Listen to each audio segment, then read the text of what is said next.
నువ్వు మాట్లాడితే మాట్లాడరా. ఏం అవసరం లేదు ఎవరు. నీ క్రియేటివిటీ ఏదో చూపించేది చెప్తున్నావు.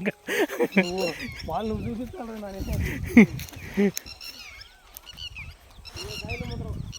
హాయ్ ఫ్రెండ్స్, ప్రకృతి ఇచ్చిన ముందుకెళ్ళాను. ఏయ్ ఇటు తిరిగి చెప్పు. కరేపాకు పోసుకెళ్తున్నా. మీరు కూడా పల్లెటూరు వచ్చేయండి, మోసిగారు ఆ బాధ కూడా తాప. సరే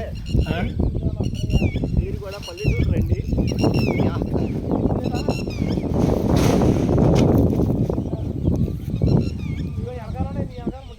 కాలు కింద ఉంది, కాలు కింద ఉంటుంది. అటు కాలువ కింద ఉంది.